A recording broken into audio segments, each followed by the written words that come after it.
Halo, selamat datang di video saya. Kali ini kita akan ngomong tentang another AI tool yang menasbihkan dirinya gitu ya sebagai AI writing assistant gitu. Jadi kita akan berkenalan gitu dengan yang namanya Beerly AI gitu ya. Bisa diakses di beerly.ai dan seperti biasa semua alamatnya akan selalu tersedia di deskripsi gitu ya, deskripsi videonya. Jadi silakan akses di beerly.ai gitu dan nanti begitu teman-teman masuk memasukkan alamatnya gitu beerly.ai, teman-teman akan diarahkan ke satu halaman ini saja yang sangat sederhana gitu. Hanya ada satu page gitu, kalau di scroll juga cuma kayak 1,5 halaman, ada judul Beerly AI, ada satu strong statement yang menurut saya cukup bagus gitu ya, cukup apa namanya intriguing gitu. Save hundreds of hours reading and writing with the world's best AI. Jadi dia bukan hanya membantu kita menulis, tapi juga membantu kita membaca. Dan ini yang ingin saya coba tawarkan ke teman-teman nanti lewat review sederhana gitu. Apa sih yang sebenarnya bisa kita lakukan dengan Beerly AI ini? Karena dia bilang save hundred of hours reading and writing. Reading dan writing, dua-duanya bisa. Bukan cuma writing, tapi readingnya juga. Gitu. Kemudian ada satu video sederhana dari siapa yang bikinnya? Si Trung Pan. Si Trung Pan. Satu video sederhana, kayaknya cuma berapa menit gitu, 2 atau 3 menit gitu, hanya memberikan gambaran tentang si Beerly AI ini dan kemudian bagaimana gitu. Dan kemudian di bawahnya yang kita gemari, get it, it's free. Silakan teman-teman download untuk yang Mac, untuk yang Mac user, Windows atau Linux, tiga-tiganya ada, 3 platform itu ada semua. Silakan di download dan kemudian di install. Jika sudah diinstal, nanti akan muncul logo seperti ini di web browser. Saya belum banyak mengeksplor sih. Begitu saya download, kemudian saya buka, gitu dia nggak mau buka gitu. Jadi filenya itu nggak mau buka gitu. Ternyata si Beerly AI ini, gitu, mungkin saya salah. Semoga salah. Kita ada penjelasan yang lebih masuk akal gitu. Tapi sejauh saya pakai, meskipun kita sudah install aplikasinya di Windows, begitu kita klik aplikasinya di Windows gitu dia nggak nyala. Tetapi begitu kita buka web browser, maka web browsernya akan muncul logo Beerly AI ini. Jadi kayaknya dia memang mainnya di web browser. Jadi kalau kita mau pakai layanannya si Beerly AI ini, kita harus masuk ke browser dulu supaya kita bisa mengakses si icon Beerly ini gitu.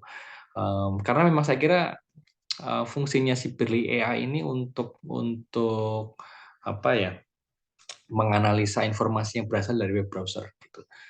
Harusnya ada diskusi lebih lanjut tentang ini. Siapa tahu saya cuma sotoy gitu, sok tahu. Tetapi ini yang saya alami gitu ketika saya menggunakan si Beerly AI ini. Jadi silakan di-download dan kemudian di-install, tapi kalau di double klik gitu ya, apa namanya, icon Beerly-nya di Windows kok nggak nyala gitu.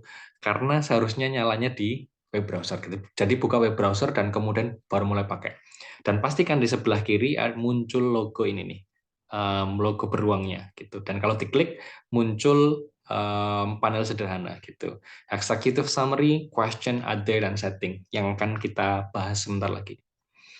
Oke, untuk menunjukkan kekuatannya si Berlia ini, saya sudah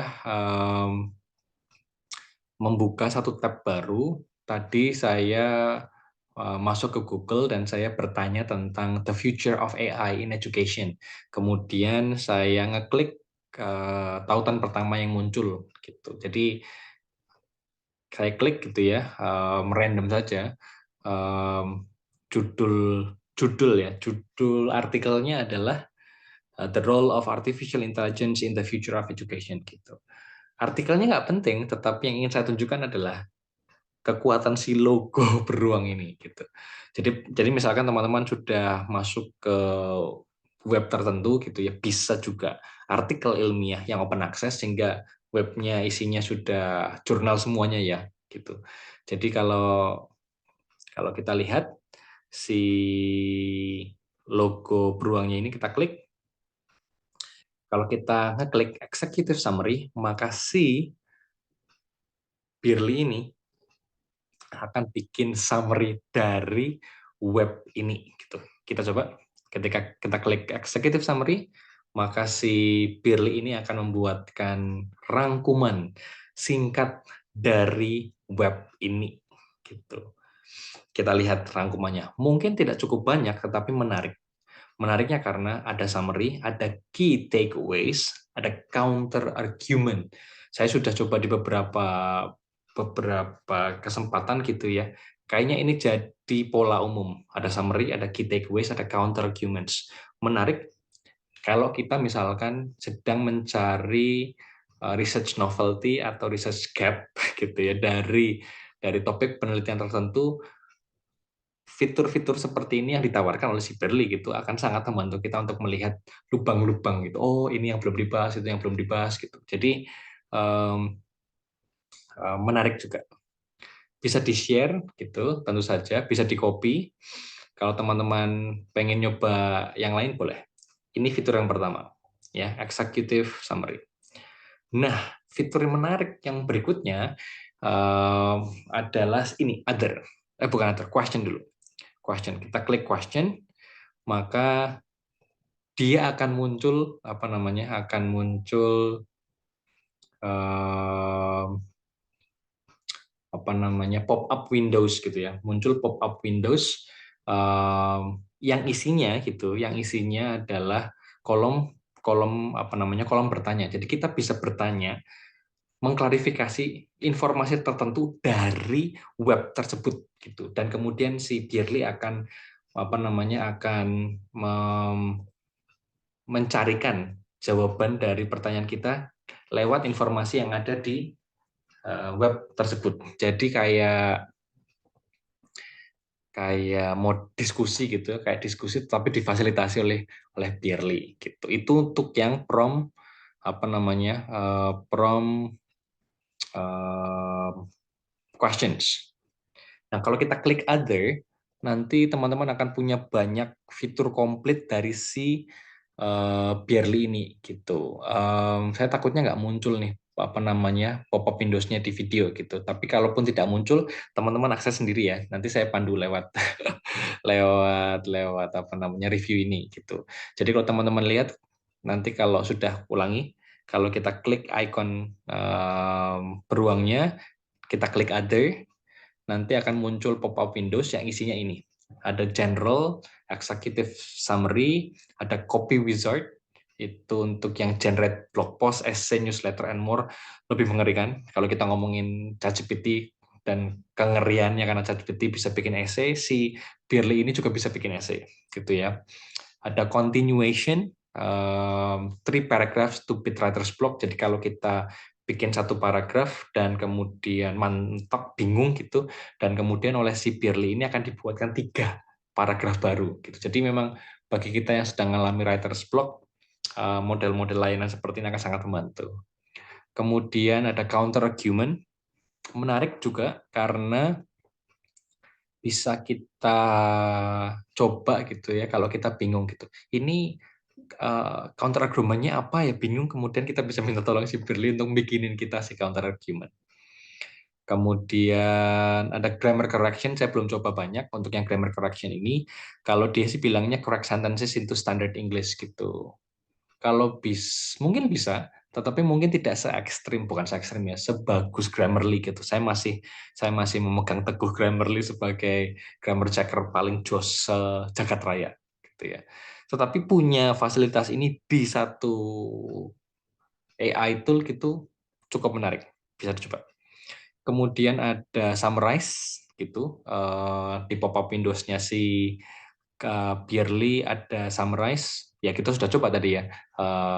Tetapi tadi kan executive summary gitu. Kalau summarize mungkin lebih panjang, silakan coba sendiri. Kemudian fitur berikutnya ada polish, gitu, clarify and expand on your ideas. Jadi ini menarik ya. Jadi kita punya ide apa kemudian dibikin lebih bagus oleh si Beerly. Saya belum akses banyak, saya belum coba banyak gitu. Tapi bisa kita coba untuk tulisan-tulisan kita. Sejauh ini saya pakai untuk tulisan bahasa Inggris gitu ya, bahasa Inggris. Yang bahasa lain belum, mungkin belum bisa gitu ya. Sementara masih pakai bahasa Inggris.